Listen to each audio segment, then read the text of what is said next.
we shall reflect on the theme of reacting to God's graces. We see that by default, it's not always easy to react to what we receive from God. But on the other hand, we see whenever there's some offer online, we immediately tend to react and we are immediately activated to do something. But reading today's gospel, probably many of you must be wondering, what does it mean to eat bread in the kingdom of heaven? Now, if we go back to the past, in Jesus' time, one of the most notable signs of favor and intimate friendship was invitation to share bread with one's friends and family. And here we would see that whoever ate with them showed that they were valued and trusted. A great banquet therefore would involve a lavish meal of several courses, and there would be a large number of guests and people. And therefore we see one of the most beautiful images that has been shown of heaven is that of the royal wedding celebration and the banquet of the king given for his sons and friends. Now Paul, in the letter to the Philippians, reminds each and every one of us that your attitude must be that of Christ. And to have Christ's attitude may seem to be impossible. We may say that, how is it possible? But therefore, St. Paul urges us saying that it is a must. We must have this attitude of Christ. And Jesus' attitude of emptying himself, of completely being obedient to the Father, was possible because of the relationship that we had with the Father. And therefore we see that he too invites us to have the same kind of relationship with him and with the Father. And in today's world we see that if we follow the two commands which Jesus gave us, half of the work can be done. That is, love of God and loving the neighbor as we love ourselves. And also the golden rule which Jesus gave us. And here we see that many a times we may give plenty of excuses. We may say that we are weak or it's not possible. But therefore, Jesus tells us that it may not be possible for you, but it's possible for God. So what you have to do is put your trust, put your faith in God and allow him to do the rest. And therefore, one of the main questions we can ask ourselves today is not, am I strong enough to follow Christ? But the question that we should all ask is, do I really want to follow him? Because if we have the will, the way will be found. A simple example, when we are hungry, we usually don't fuss over what we eat. And therefore, if we have this desire, this zeal for Christ, we will be able to follow his teachings and commands.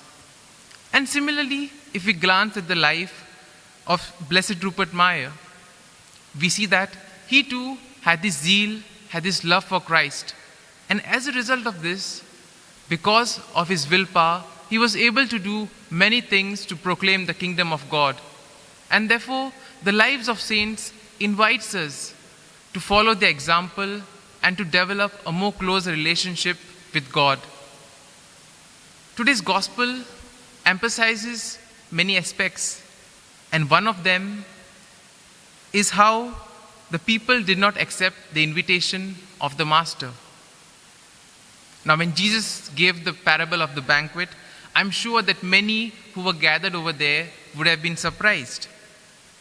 And probably even you, when you have heard it, you would have been surprised, saying that, how come when a great king has given such a banquet, how can people have the audacity to sort of reject an invitation like that? A great banquet would take plenty of days to prepare. And similarly, it's taken for granted that the invitation was given many days in advance.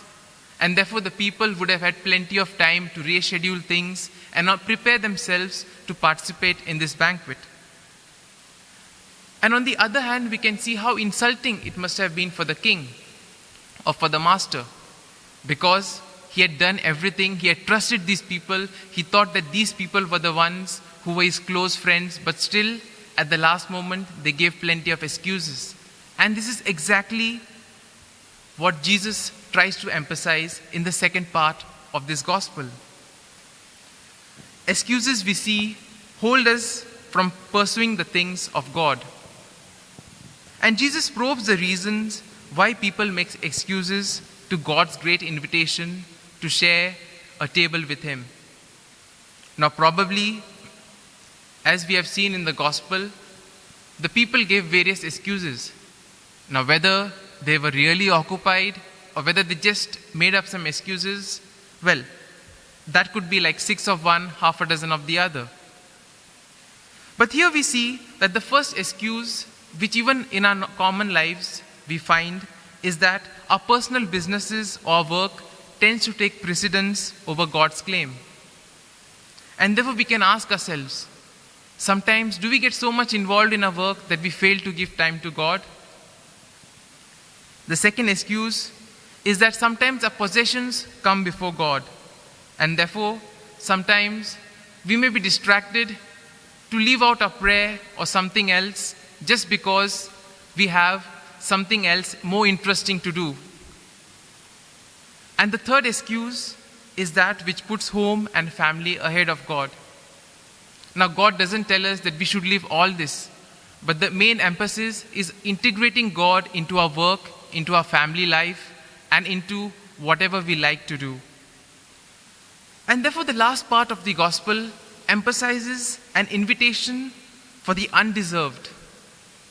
Now, since those who were called did not come, the master said, "Go out to the streets and call anyone who you can find."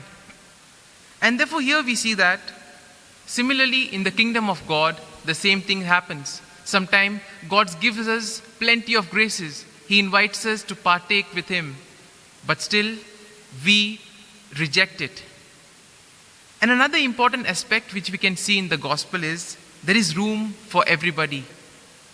And therefore, it's time for us that we should reflect on this and ask ourselves, how do I react to this invitation of God?